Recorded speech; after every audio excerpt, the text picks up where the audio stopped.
Hello friends, welcome back. आज का हमारा टॉपिक है relationship between zeros and coefficient of a quadratic polynomial, यानी किसी भी द्विघात बहुपद के शून्यकों और इसके गुणांकों में क्या संबंध होता है, आज हम इस वीडियो में जानेंगे। तो आइए स्टार्ट करते हैं। जैसे यहाँ पे देखिए a² + bx + c, ये हमें क्वाड्रेटिक पॉलिनोमियल दिया गया है और इसके जीरोज़ दिए गए हैं अल्फ़ा और बीटा। तो होता क्या है, अगर कहीं पे सम ऑफ जीरोज़ पूछा जाए तो ये होता है minus coefficient of x divide by coefficient of x²। अब यहाँ पे अगर जीरोज़ को हम लिखना चाहते हैं तो सम ऑफ जीरोज़ हमारे पास क्या है, अल्फ़ा और बीटा। तो इसकी जगह हम क्या लिख सकते हैं, अल्फ़ा प्लस बीटा। ये हो गया सम ऑफ जीरोज़, माइनस साइन लगा है, माइनस लगाएंगे। कोएफिशिएंट ऑफ x का कोएफिशिएंट कितना है, b, तो यहाँ पे हम b लिखेंगे, divide by coefficient of x²। तो x² का कोएफिशिएंट कितना है यहाँ पे 1। ऐसे ही आगे आते हैं प्रोडक्ट ऑफ जीरोज़। तो जीरोज़ हमारे पास अल्फ़ा और बीटा है, प्रोडक्ट के फॉर्म में हम लिखना चाहते हैं तो हम लिखेंगे alpha into beta. This is equal to constant. तो कांस्टेंट हमारे पास क्या है यहाँ पे c, जिसमें कोई भी वेरिएबल ना हो, और divide by coefficient of x²। तो x² का कोएफिशिएंट यहाँ पे कितना है 1। तो अल्फ़ा प्लस बीटा इसकी वैल्यू आई -b/a, और अल्फ़ा इंटू बीटा इसकी वैल्यू आई c/a के इक्वल। इसको हम एक फॉर्मूले के भी रूप में याद रखेंगे।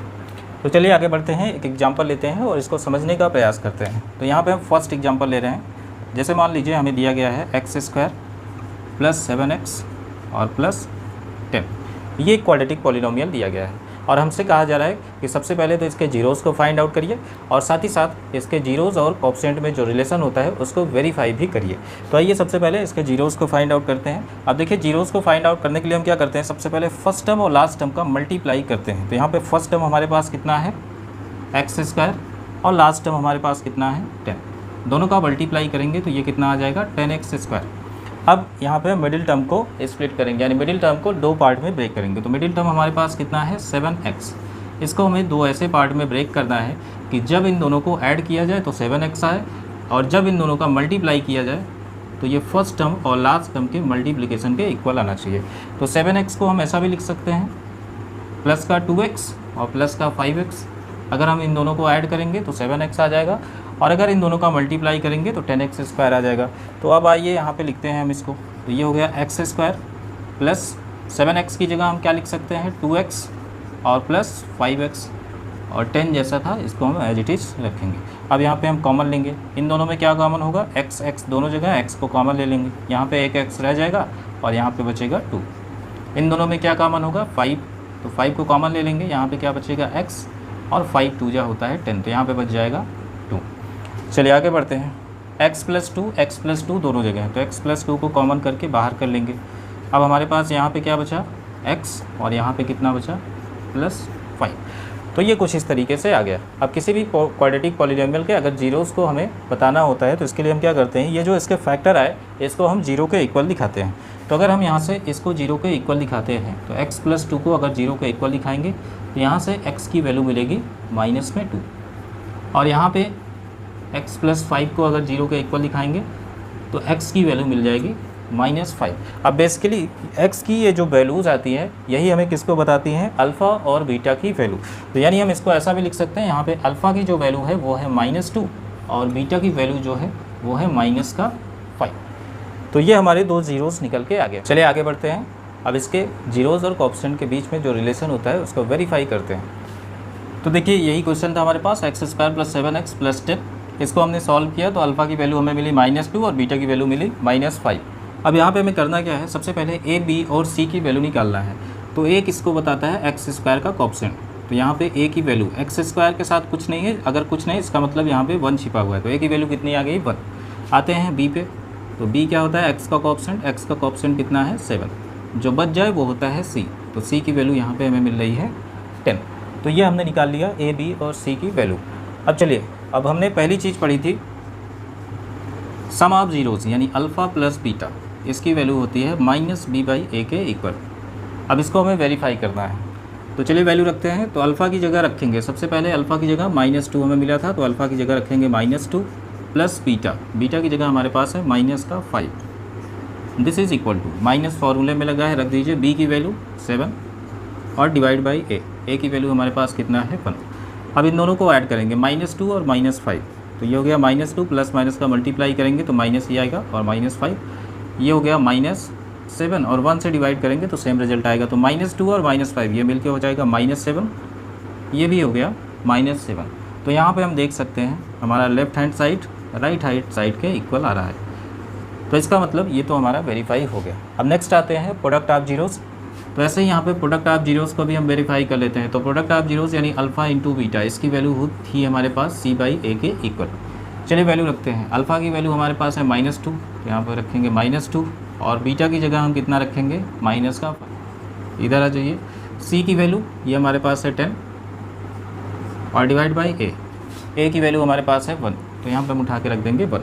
अब -2 और -5 दोनों का मल्टीप्लाई करेंगे, माइनस माइनस मिलकर हो जाएगा प्लस, 2 का 5 में मल्टीप्लाई करेंगे तो आ जाएगा 10 और 10 में 1 का डिवाइड करेंगे तो ये भी आ जाएगा 10। तो यहाँ पर हम देख सकते हैं left hand side right hand side के इक्वल आ रहा है। तो ये दोनों चीज़ें हमारी वेरीफाई हो गई, दिस इज़ वेरीफाइड। चलिए आगे बढ़ते हैं और एक और एग्जाम्पल लेते हैं। तो यहाँ पर हमें देखिए दिया गया है x² - 3। फिर से वही चीज़ है, हमें कहा जा रहा है कि सबसे पहले तो इसके जीरोज़ को फाइंड आउट करिए और साथ ही साथ इसके जीरोज़ और कोएफिशिएंट में जो रिलेशन होता है उसको वेरीफाई करना है यहाँ पे। तो चलिए इसका सलूशन स्टार्ट करते हैं। तो सबसे पहले हम लिखेंगे x² - 3। अब इसके हमें जीरोज़ को फाइंड आउट करना है। तो देखिए जीरोज़ को फाइंड आउट करने के लिए क्या करेंगे, सबसे पहले हम इसके फैक्टर को फाइंड आउट करेंगे। तो यानी फैक्टर निकालना है, तो हम इसको ऐसा भी लिख सकते हैं x², 3 को लिख सकते हैं √3 का स्क्वायर।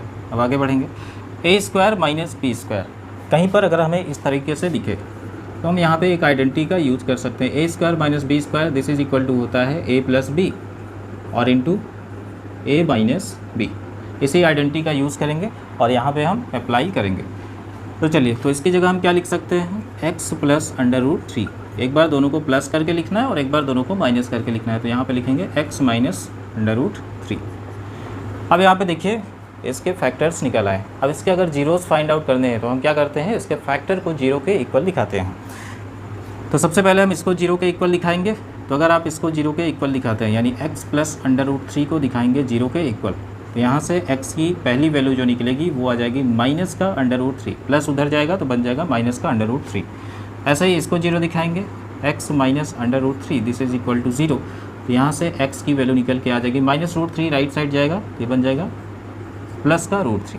अब बेसिकली ये x की जो दो वैल्यूज़ आई यही किसको बताती हैं, जीरोज़ को, यानी ये किसको बताएगा, अल्फ़ा को। तो इसकी जगह हम लिख सकते हैं अल्फ़ा की वैल्यू है माइनस का √3 और ये बताएगा बीटा की वैल्यू, इसकी वैल्यू कितनी है √3। तो एक माइनस का √3 आया और एक प्लस का √3 आया। अब हमसे कहा जा रहा है कि इसके जीरोज़ और कोएफिशिएंट के बीच जो रिलेशन आता है उसको भी वेरीफाई करते हैं। तो आइए हमारे पास बगल में जगह है, इसको वेरीफाई कर लेते हैं। तो देखिए हमें दिया गया है x² - 3। अब यहाँ पे सबसे पहला काम हमने क्या कहा था, a, b और c की वैल्यू हमें निकालना है।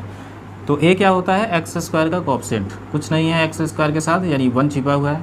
फिर यहाँ पे आते हैं b किसको बताता है, x का कोएफिशिएंट। अब यहाँ पे x है ही नहीं, अगर x नहीं है तो उसका कोएफिशिएंट भी कितना हो जाएगा 0। अब आते हैं कांस्टेंट टर्म, जो बच जाए वो होता है c। तो कांस्टेंट टर्म c की वैल्यू यहाँ पे कितनी है -3। अब चलिए वेरिफिकेशन पे आगे बढ़ते हैं। तो देखिए सबसे पहली चीज़ हमारे पास क्या थी, अल्फ़ा + बीटा, इसकी वैल्यू कितनी होती है -b/a। अब यहाँ पे हमने अल्फ़ा और बीटा की वैल्यू निकाल ली। अल्फ़ा की वैल्यू माइनस में √3 है और बीटा की वैल्यू प्लस में √3 है। यहाँ पे हम उठा के रखेंगे।